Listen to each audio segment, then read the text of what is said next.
Alrighty. Now we've switched over to Ableton to basically we're gonna do.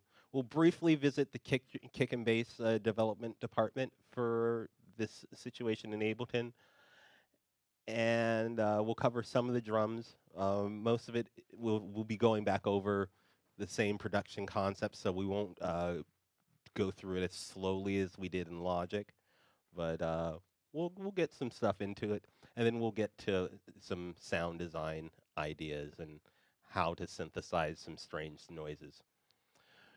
Now we got us a kick drum here, which is of course not going anywhere. And why is that? That is a good question. Let's look.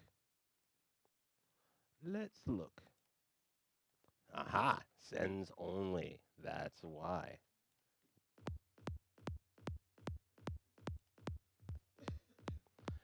All right.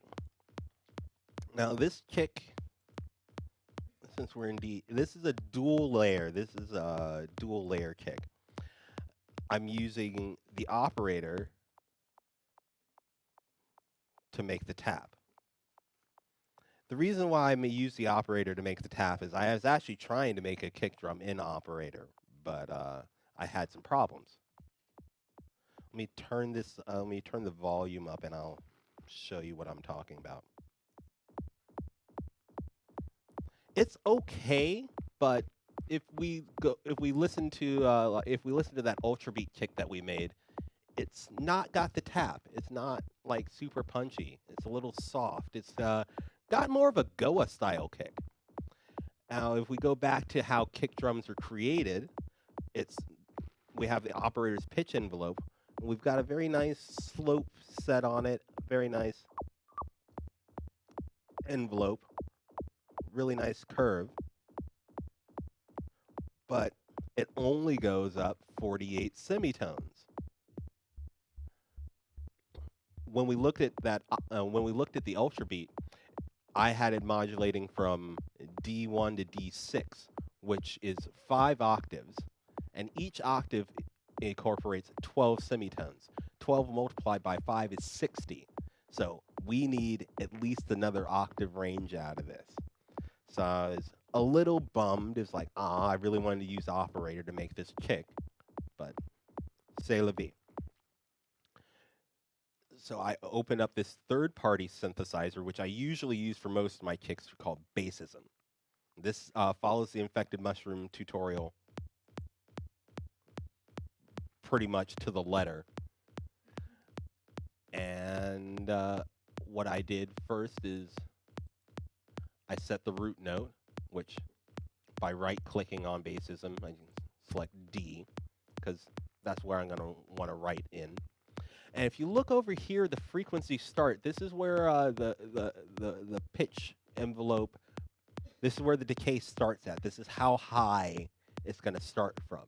Now, I have this mathematically set to be like, basically 10 octaves up, roughly, from 73.4 hertz to 7,341 hertz.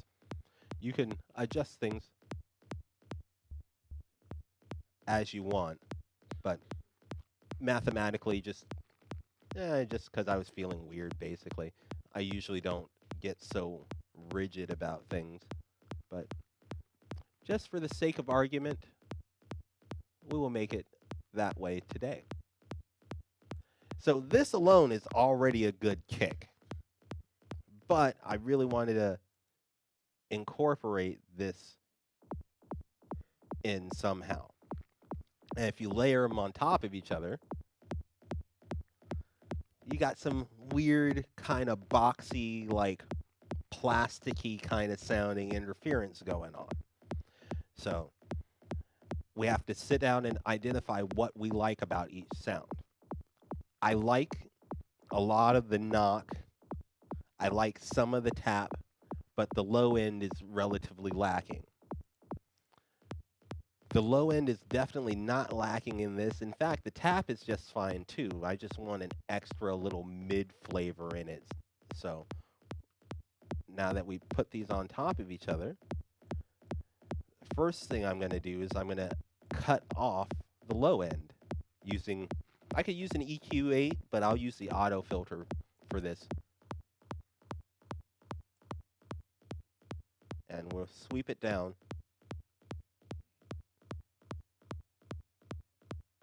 just till where it sounds kind of good.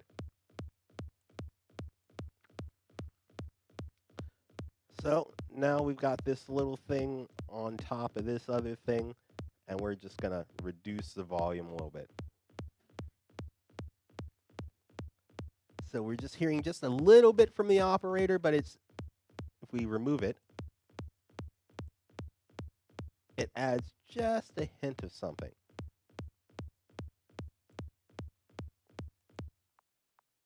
Just a hint of something. It's not noticeable, but it's there.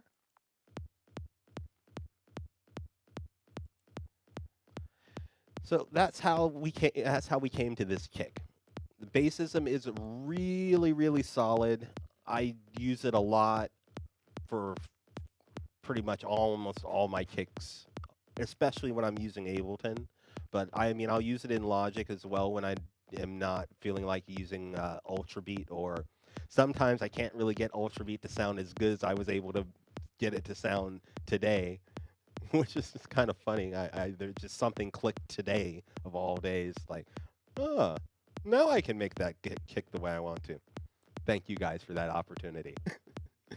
Now we have bass line.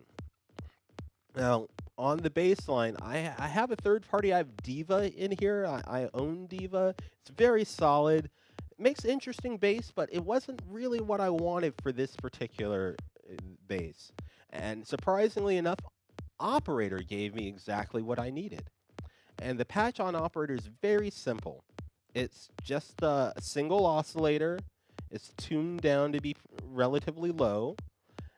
And it's got a low pass, 24 decibel per octave low pass filter on it with some decay. I mean, with a bit of filter envelope on it. And here's what happens. Now, there is some extra processing that makes it really, really good, and I'll disable that. Now, it doesn't quite seem quite as tight, but we just want to get the initial sound.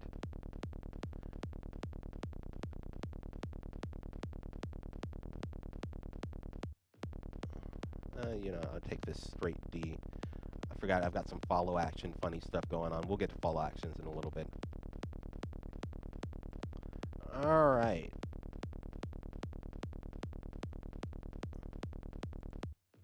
Now we'll use this particular oscillator for once, just because we can. We'll just change the routing. Okay, now this is set to be a sine wave oscillator right now. We just change that. I'll use saw D because I like it. Now, kind of high. If you're doing full on, this would be a good range. This might be higher, even high for some full on, but for me, it's an octave too high. So we'll drop it. And this is to show how important the filter is for shaping the sound. Because this is like, what the? You hear that at a dance floor, you're going to be like, what the heck? But this sounds contained. So what we'll do is we'll set the envelope to 0. And we'll set everything to 0.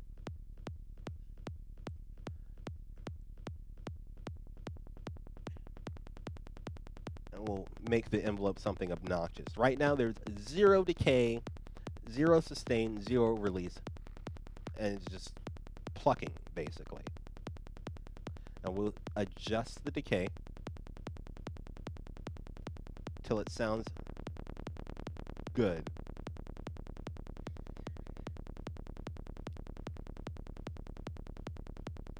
And I'll give it a little bit of sustain. This is like using incredibly aggressive envelope settings, so we can back off on that a little bit.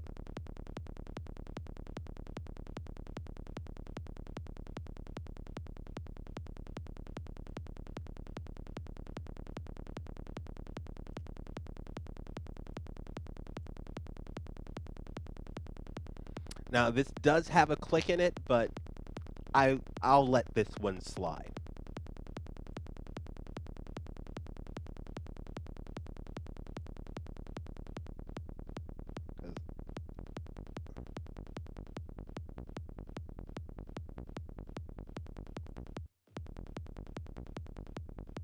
There we go. Makes it a hair funny, but that's all you get. The next increment up is either click or little off. I think I'll just go for the click in this particular case. It's not that big of an ordeal. So this is just simple. This is just a simple patch. The note length has been altered using the note length plugin.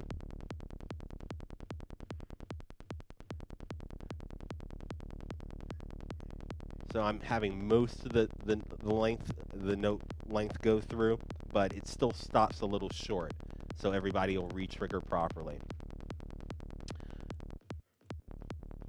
This is Diva. This is the Diva bass. Now, Diva makes really awesome bass most of the time, but I couldn't really get this one nailed too well. Crap. Follow actions. Follow actions. We'll get to that. Okay, so Diva's not going to fly for us. That's got a little bit of meat to it. So that's the synth. Now we'll get to this stuff. Now these are Max for Live devices right here. And this particular Max for Live device is, I never really even knew about what this thing does until I tried it. This is a free device that's put in the maxforlive.com forum where somebody just made this using Max MSP inside of Ableton. And what it does is it reads the frequency of your bass note and then it notches out a particular harmonic. The rhetoric for this one is apparently there's something called the evil tritone, which is supposed to be the sixth note in a scale. So let's say you have a C, C, D, E, F, G, A. So it's gonna pull out A and notch it out using like a notch EQ to pull out that particular frequency.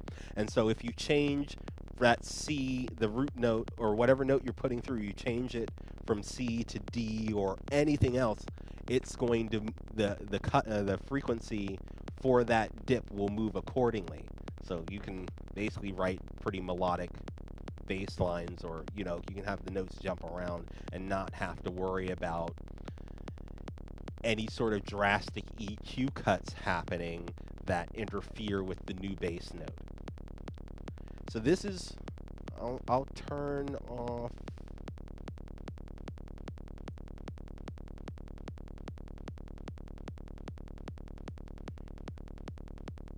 Yeah, I'll just turn off this other thing. This other thing here is very similar, but it just reads based upon MIDI note.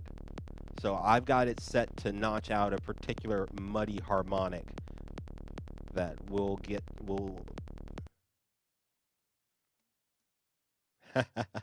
it decided to say, "No, Greg, I'm not going to play. I'm not going to play, Greg, not at all." Huh, that's odd. That's definitely odd. Just when I was touting all the good things about this thing.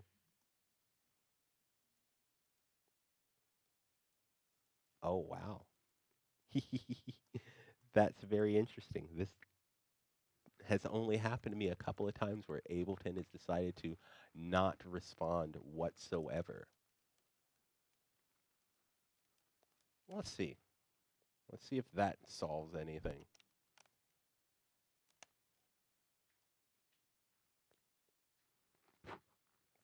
sometimes it might just freak out from my controller. We're back at it again. Okay.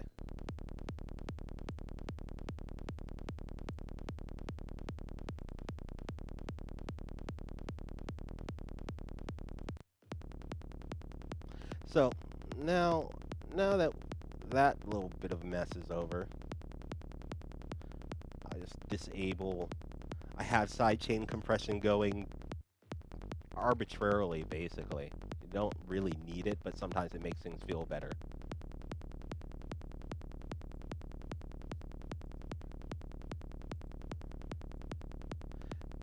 So now, the best way to find out what a plugin is doing to change the sound or to do anything to a sound is to bypass it. It's subtle, but you can totally feel it. So I have got this thing to notch out just a little bit of mud around the 500 hertz range. By pulling out that little bit of mud, it accentuates the other frequencies that haven't been cut and provides a little bit more sense of force. So that's kick and bass. Right now it's being routed to just the channel where it's turned into mono. There's no further processing on it currently. Now, drums, I took the liberty of putting together a little drum kit, but we can go over this particular this snare that I did for you guys. It is a 2-layer snare as well. And we'll just do a simple snare pattern.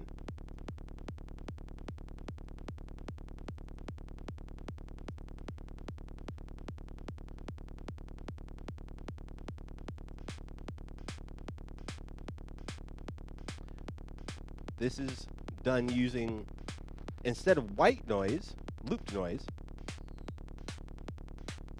You can do that. You can do the white noise or the loop noise. I think the loop noise tends to give it a little bit of a different flavor, different bite than the normal white noise. And the second is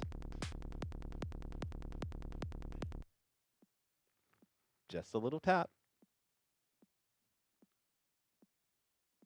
Just a little tap.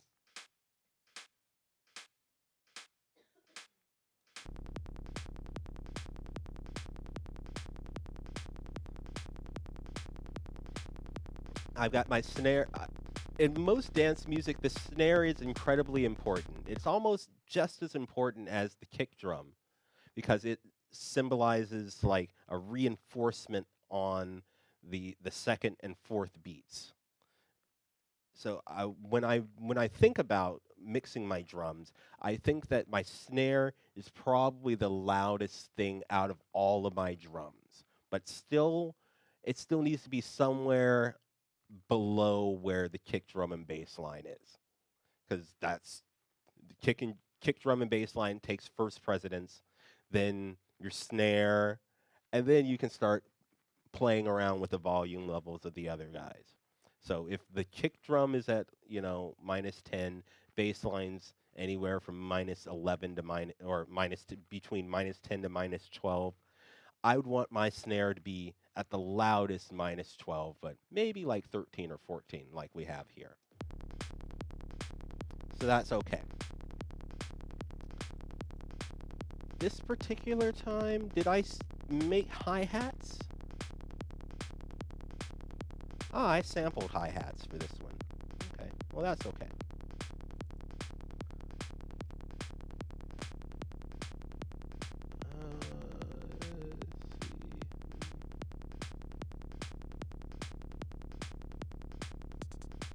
I'm using my Launchpad to program in this hat pattern.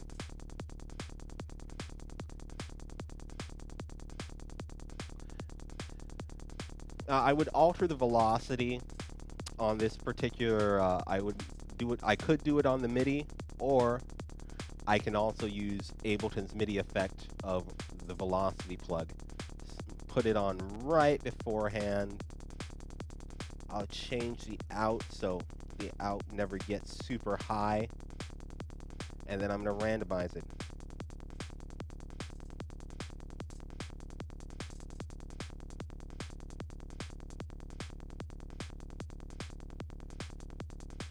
And I also have a replicant to do a little roll.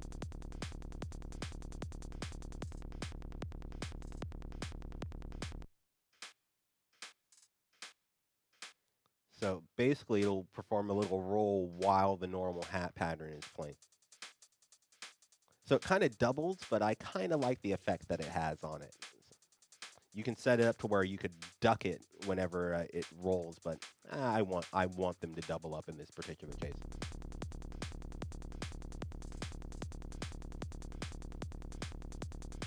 I've also got this thing set up to do a little bit of random panning and the velocity.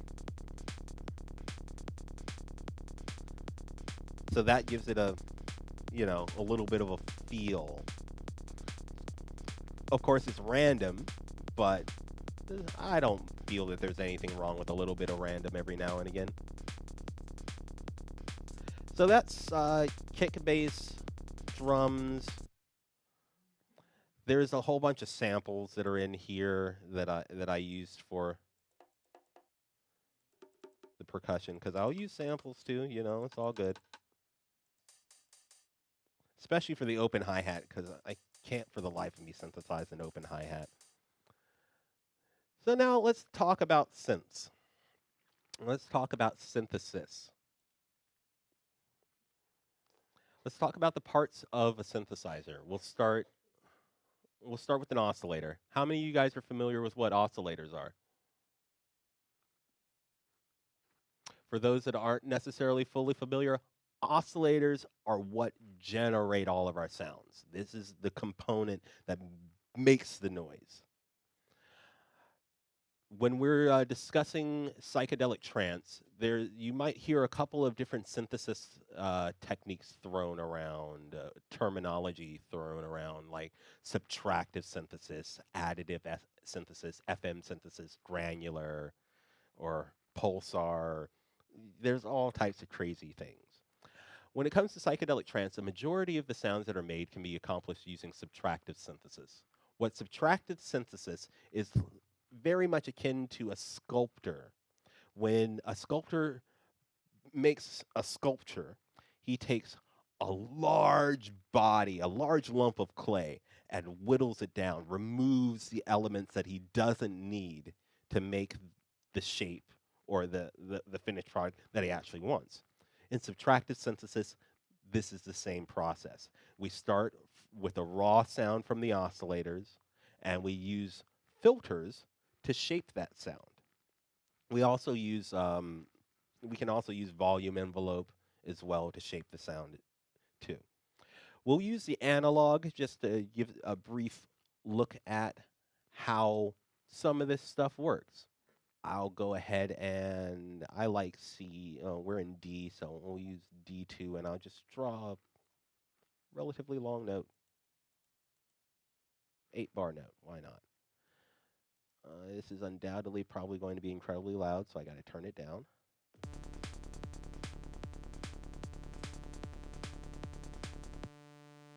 So what makes this sound, because it's two oscillators, now you have the octave. Now, I'm leaving this down here specifically so you get a good idea of what that sound sounds like when you drag an oscillator, especially a sawtooth oscillator, all the way down. It's got some interesting characteristic to it. This is one of the tricks that I use for some of my sound design. So now we have the oscillator, and it goes directly to a filter. The filter is what shapes the sound. There are several types of filters, and how many of you guys are familiar with the different types of filters? Okay, excellent, excellent. So we've got the low pass, which the low pass basically will go from this cutoff frequency and remove any frequency that is above it. So anything that is lower than the cutoff will pass through, hence the terminology low pass. Then you have the high pass, which is the opposite of the low pass, where it's anything higher than this cutoff frequency will get passed through, anything lower will be rejected. You have a band pass filter, which basically creates like a little knuckle, where it's a little bubble within the sound, where any of the frequencies within that range of that bubble will pass through unaffected. But if you're not part of that group, then you won't come through at all. And I'll briefly go into notch filters because the notch is an inverse of the bandpass. It dips out. Uh, some of you might have noticed that you guys might perform frequency cuts, where you pull out a narrow band, or you pull out just an odd harmonic or something like that. That is basically what a notch EQ is, or a notch filter is by plucking out the frequencies that you don't want, but leaving everything else intact. Now let's get to how these sound. We'll start with the low pass filter.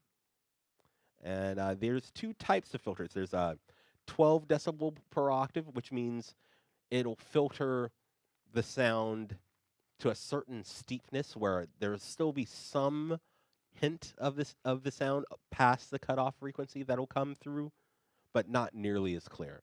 And the 24 decibel it's cutting off a lot more around that with the cutoff frequency and not letting too much else get through. We will be able to tell the difference by let's turn this up a hair.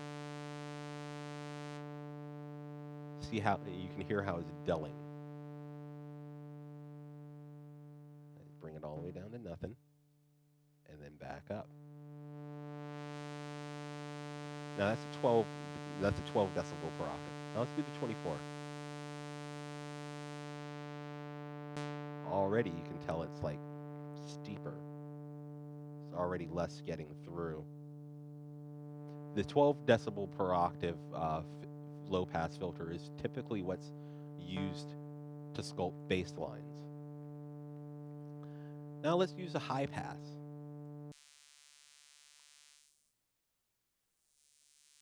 After a certain point, it kind of disappears because there isn't very much energy happening around the 7K range for this particular sound. Now, then there's the 12 decibel, which is going to cut off less of the low end. And we'll do the band pass. I wanted to give you guys an idea of how these things sound before we add resonance. Because once you add resonance, everything changes. It's actually kind of hard to hear the band pass in this. It's because it's a pretty simple sound. So for this, I'll just make a high pass filter. But first thing I'm going to do is I'm going to drop the octave. Then we're going to go into resonance. What resonance is around the cutoff frequency, whatever the cutoff frequency is, resonance boosts the frequencies right around the cutoff frequency. So it'll exaggerate the cutoff.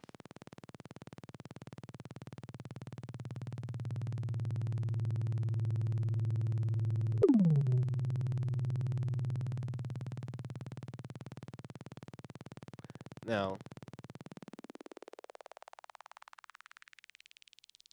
you can already hey, that kind of sounds like something that sounds kind of interesting. I might have heard this before.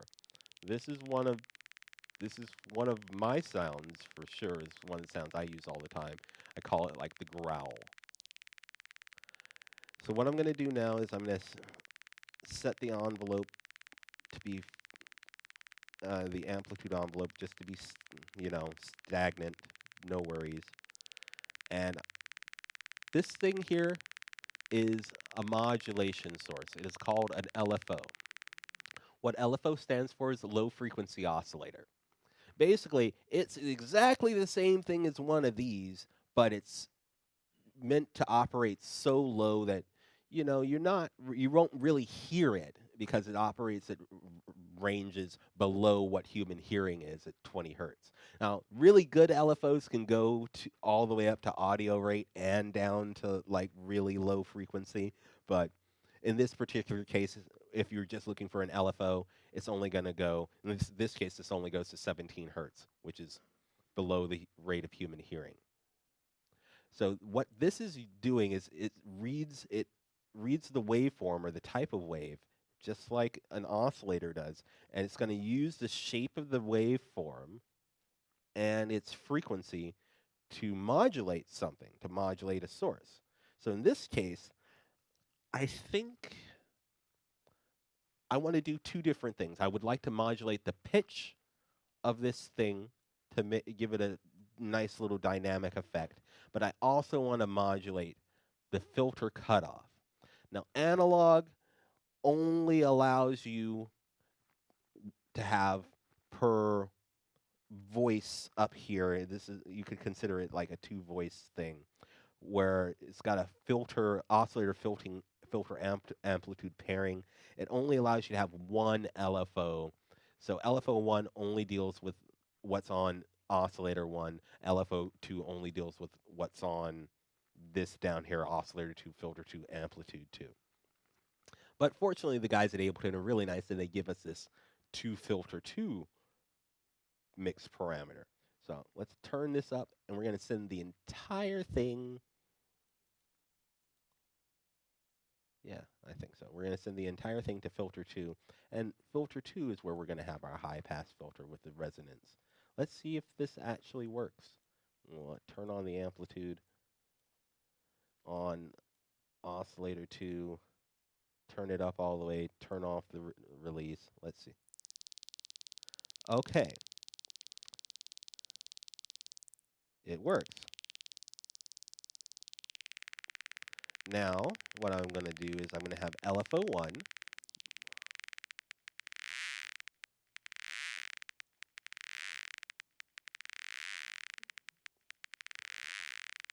Oh, we'll just do it all the way.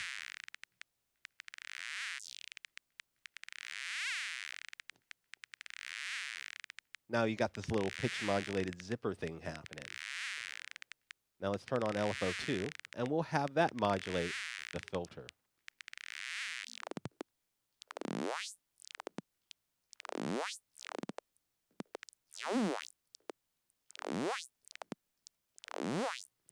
So, you already have, like, a weird sound just by modulating a couple of things.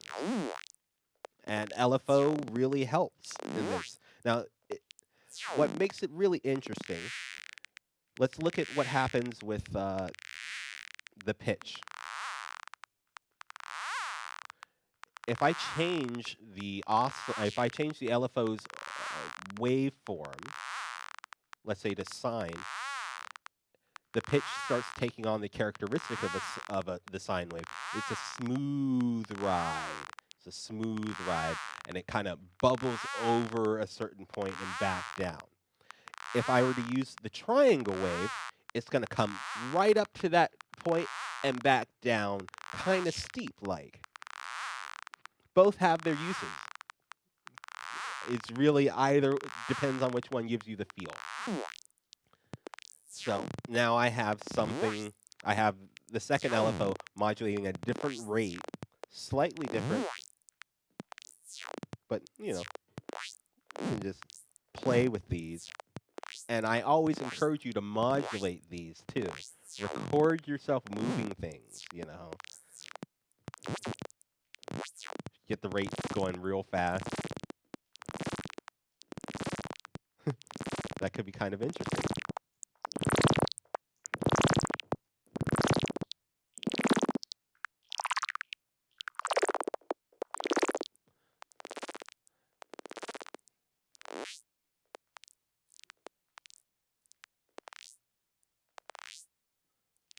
Okay, now let's try the bandpass filter. That's what I'm talking about.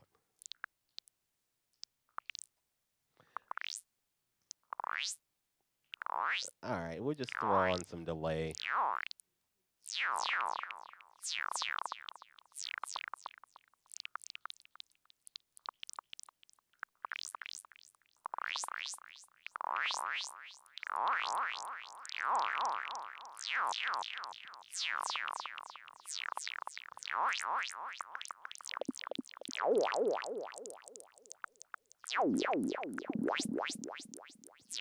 So by having this modulation going on and just, moving maybe one or two things, actually, just to make it even more fun, we'll group this in a rack, send this to a macro.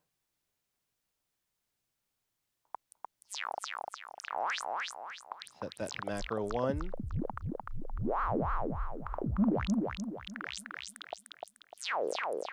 Set that to macro 2. Set that to macro 3.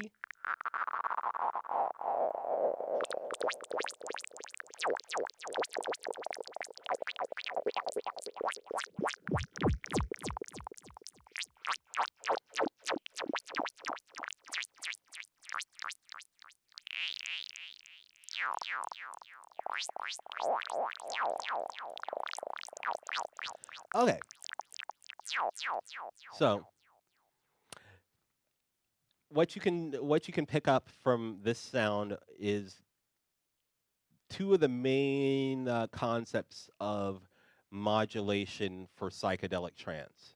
The two easiest things, or the two most noticeable things to modulate, are the frequency in which the sound is heard or perceived, which can be the pitch, and can be the filter, or the timbre of the sound, like the characteristics, like what makes it that sound.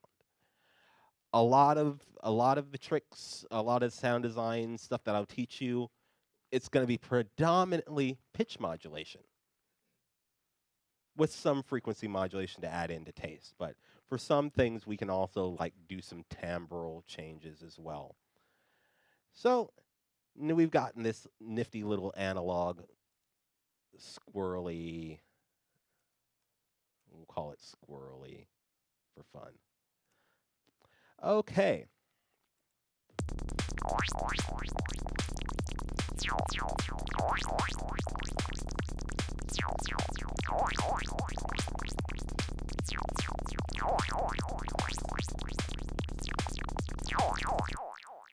Now, of course, it's obviously probably way too loud, and it'll probably need further processing afterwards. But for a start, that's a good start.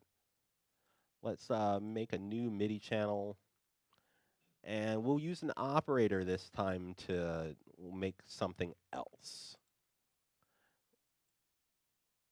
Let's see, what are we going to do with the operator? Let's cover some relatively rudimentary FM. FM, or frequency modulation, is a nifty way of it's like modulating the pitch, but it's even on a different scale. Now, there's two types of FM. There's pseudo FM, which is usually used for a lot of the general sound design, where it's not really stacking oscillators on top of each other. How frequency modulation comes into play is, it was the history of it. Actually, there's a synthesizer made by Yamaha called the DX7 that thought of this interesting way to manipulate the pitch of an oscillator. It's like, well, we have this LFO thing down, but what if we used an oscillator that was tuned specifically to a harmonic relationship from the note that was being played, and we used that to modulate the pitch or the frequency of another oscillator? What would happen? Now, operator is one of these, is basically a rendition of the Yamaha DX7 in a lot of respects. It's got this nifty little, it's got these 4 oscillators that are operators, and they function on octave level, like where this is at 1 is the root octave. This is like an octave down, and it goes all the way up to 48 octaves up. We can't hear that high most of the time. We can't hear that high. That's like bats and dogs dog area right there, even though the sequencer probably wouldn't allow you to do that, or the Fletcher Munson curve of all things anyway. But I digress. The way this is set up is it's got a few different configurations. And the way that it goes is this one at the bottom, this is what's going to be making the tone. Its frequency, its pitch is going to be modulated by the guy above that. This guy's pitch will be modulated by the guy above that, and so on. For this particular case, I just want to show you what happens with a two operator, with just using one oscillator to modulate the pitch of another one. So we're just going to start with a sine wave, and we'll mute him. And right now, just a sine, pretty vanilla, nothing going on. Now we're going to introduce the level, which is now already modulating the frequency.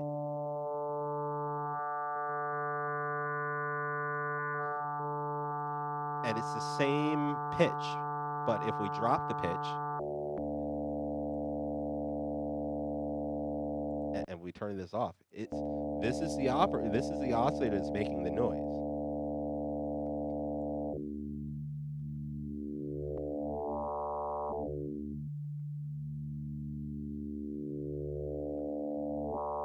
Already you can get some ideas on how to modulate this to make the sound change over time. But that's an octave below.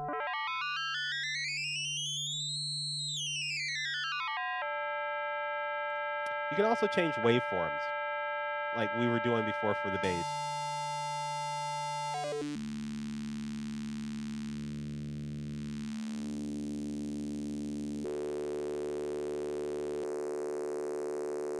Let's drop that one more off.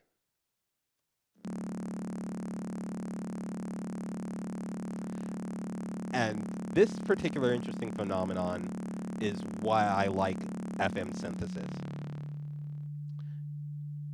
Let's go ahead and do this a different way. Now I'm going to have my frequency modulation, like I said, requires two things to work. It requires an oscillator that makes the sound and an oscillator that modulates the sound. Technical terms, the oscillator that makes the sound would be called the carrier oscillator. It's what's, carrying the pitch, carrying the tune. And then you have the modulator oscillator, which is modulating the frequency of the carrier. In this particular case, the carrier is oscillator 1 and the modulator is oscillator 2.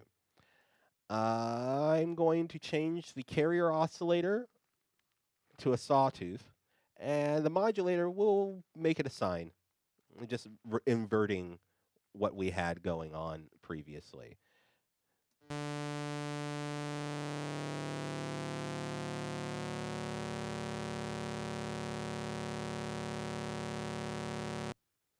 Kind of crazy, huh? And that's just the oscillator. That's just the frequency modulation going on. What makes it happen the way that it does is the ratio in which the modulator is modulating the carrier. The chorus for this is set to 2, so it's like the second octave up.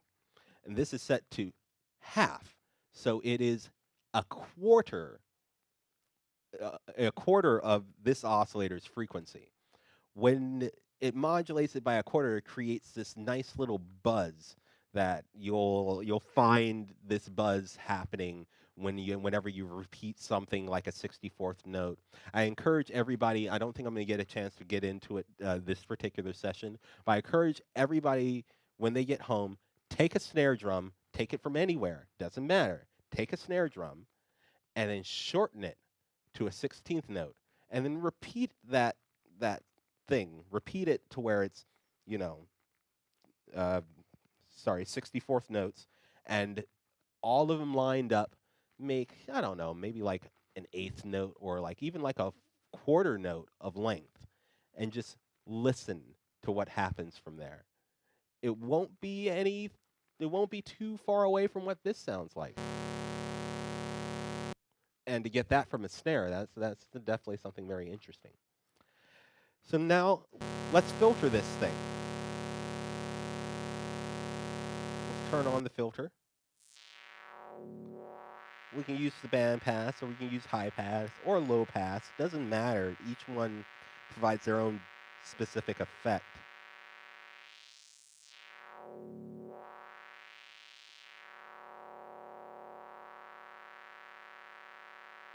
And then, of course, we got to modulate it.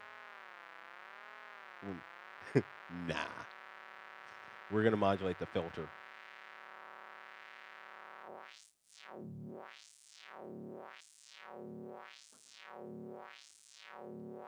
That already.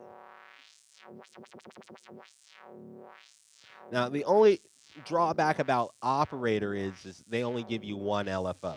So it's sometimes a little limited to get to do things without actually having to hand modulate some stuff.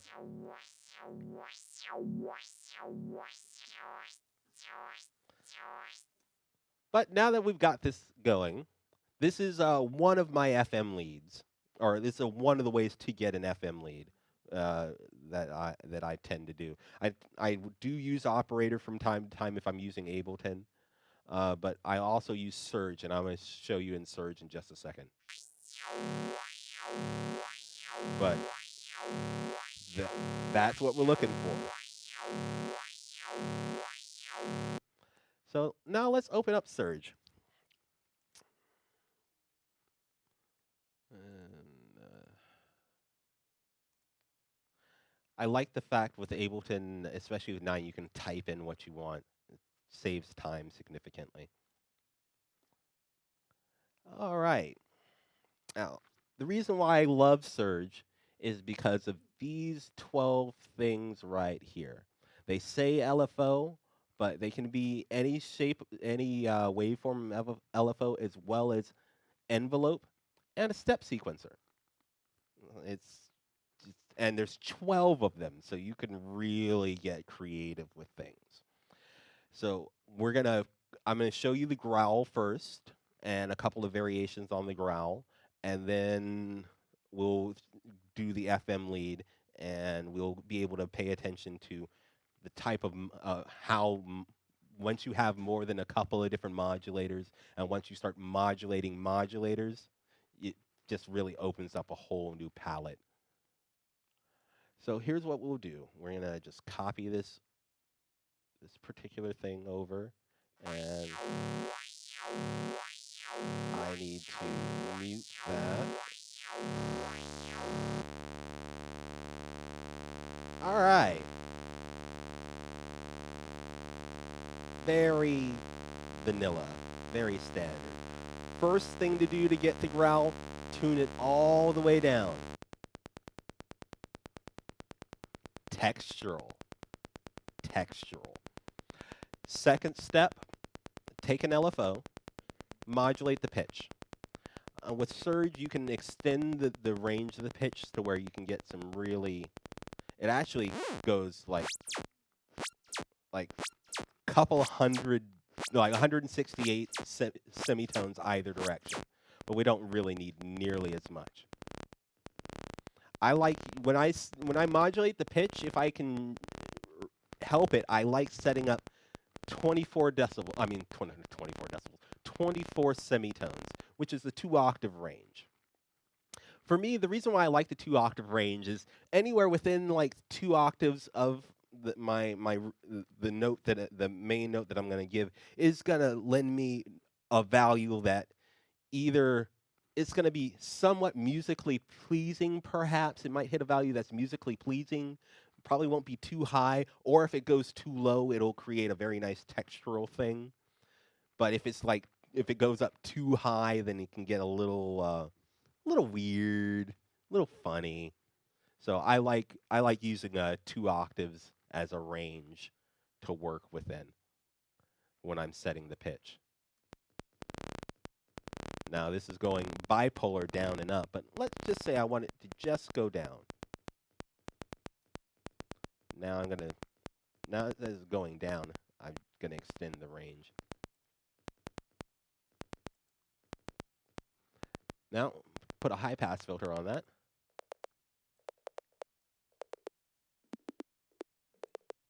And we'll set another LFO.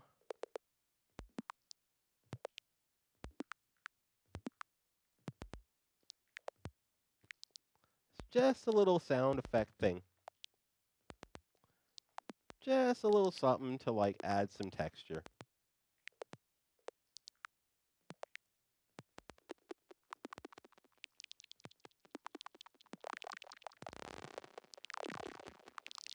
Okay.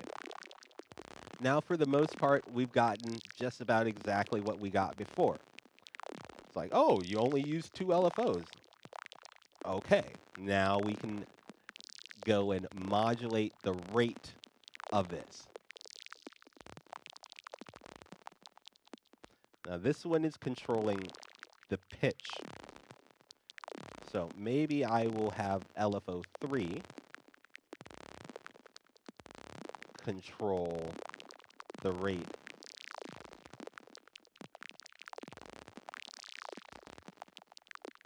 Okay, that seems pretty decent.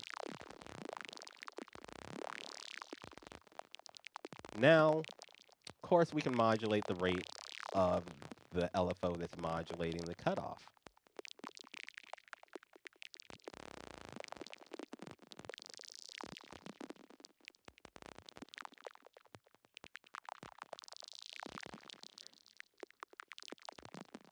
So it's just a little something that I would probably use in the background.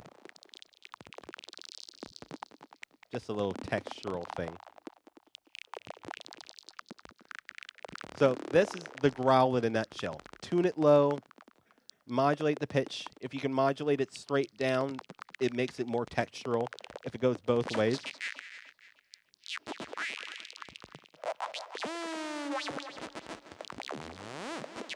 Of course, that's also a little drastic.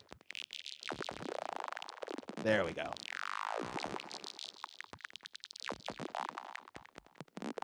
So there's that growl again. We'll go back to the initial preset. I'll show you my FM lead as well.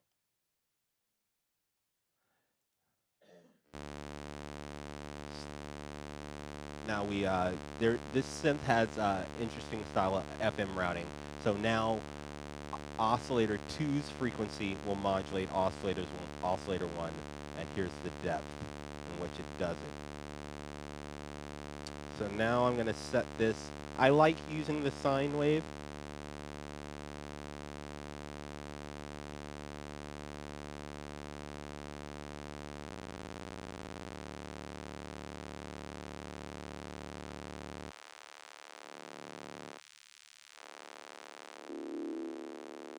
And it's a resonant cutoff, resonant high pass filter.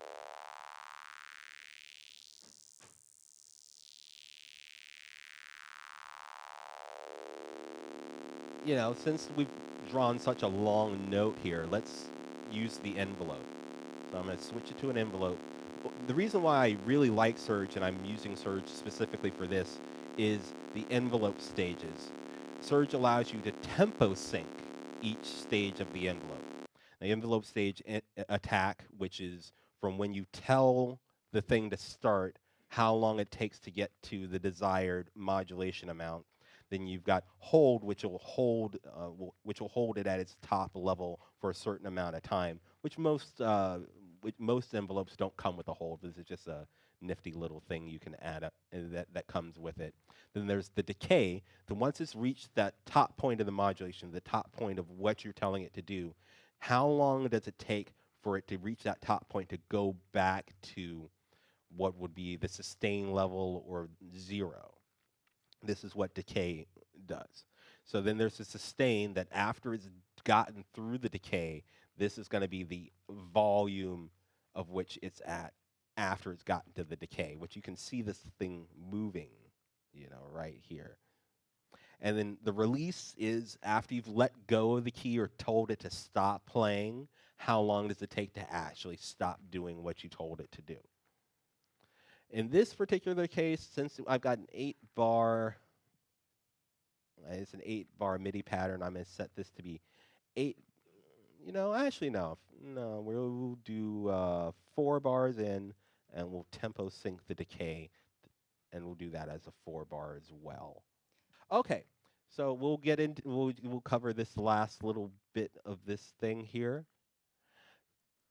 So now I'm gonna have this envelope control the modulation upwards, so the cutoff is going to rise as it comes along.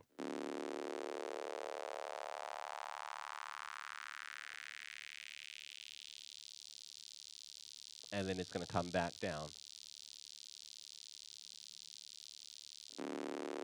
Well, it's supposed to come back down at least. Oh, that's why. Gotta turn down sustain.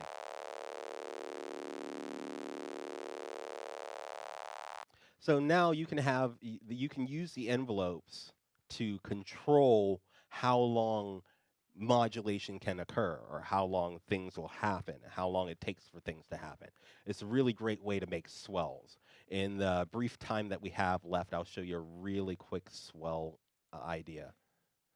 So we're going to take some noise, our good old friend noisy, noisy noise. It would help if I made oscillator 1 the noise oscillator, though.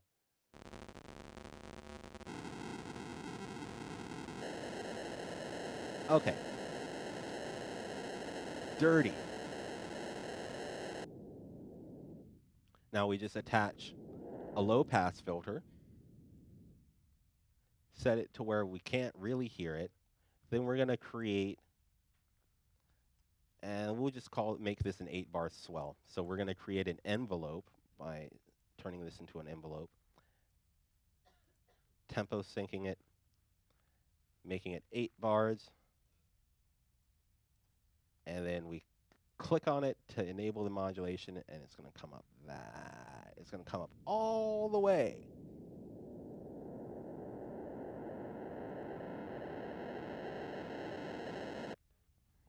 So now that you can take that concept of things moving over time, we're going to copy this setting, paste it here, and since this is one of my favorite tricks to do with Surge, where I'll have a reverb, and I'll use an envelope to basically modulate the send amount, so it creates a little reverb swell as well, and it gives it a little bit of a, fade out. So that's perfect for sweeps, or for rises and so on. Last one we'll do too is we'll do a pitch rise of, let's say 48 semitones. See what happens.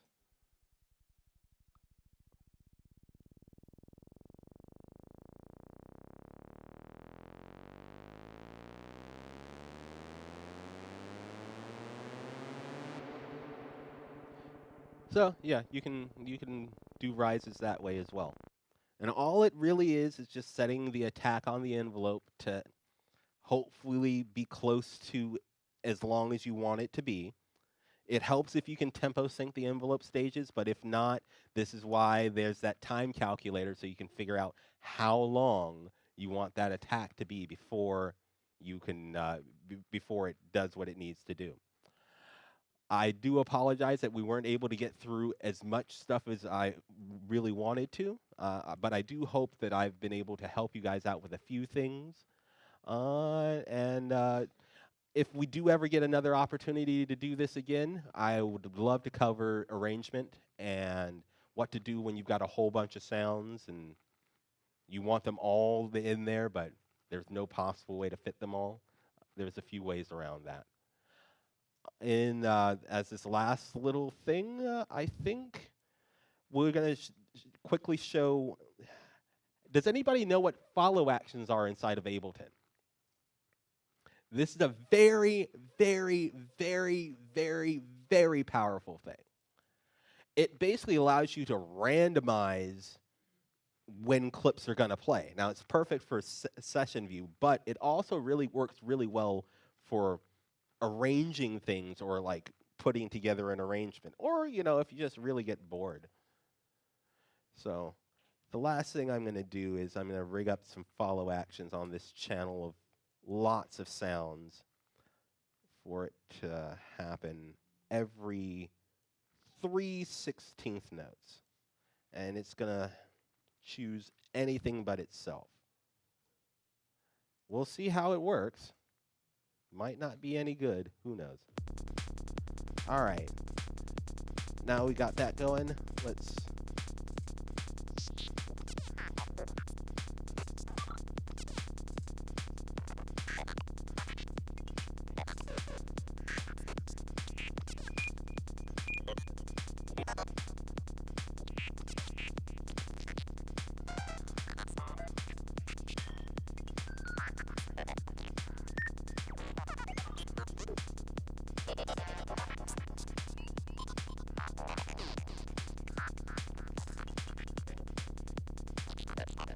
So it's just randomly playing.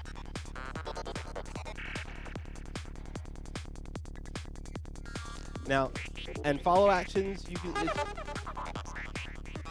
Oh, something extra loud in there. Oh, well.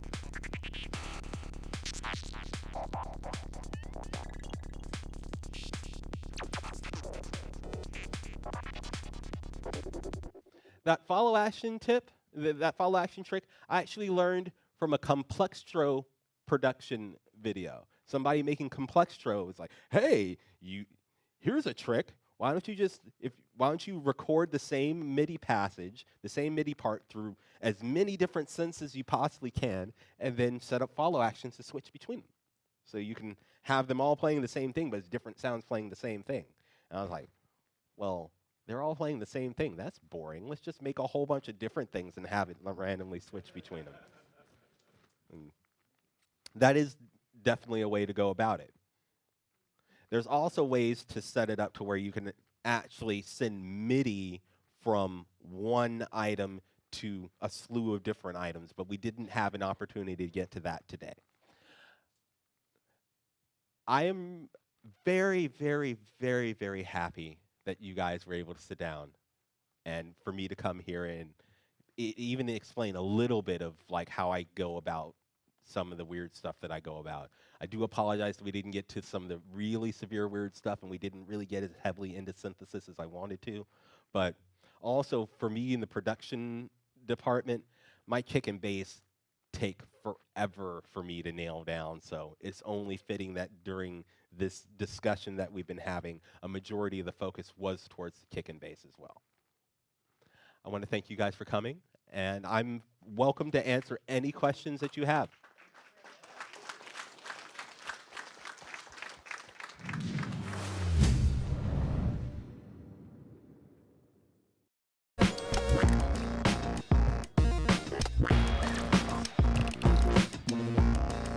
Very much like to thank Pyramide for hosting me here once again. I think this institution is really cool, and until I came here for the first time, I had never seen anything like it in my whole life. What I think really separates us from other people who teach is that we are outrageously passionate about what we do, and especially in electronic music. Since coming to Pyramide, I've discovered electronic music, and San Francisco being a mecca for underground electronic music opened up so many doors for me and kind of blew my mind. We cover everything from absinthe to contact. When people get to the mind-melting level, we get into modular synthesis. Everything about native instruments, everything about Logic synths, down to the finest detail. We learned it all. The fundamentals of understanding how things work, that's just essential. But then beyond that, there's so much more, and that's where it gets into just a lot of the artistic side of like the creative approach of why you do something, not just how. There's a lot of schools that just, they focus on the technicality of recording music, but I wanted something that would foster creativity and really help me develop as an artist as well. Each of our genre-specific programs comes in 4 levels. There's a basic, an advanced, a professional, and then a master's level. And the master's level is, of course, everything we do. It's the largest and most powerful programs that we can create for you.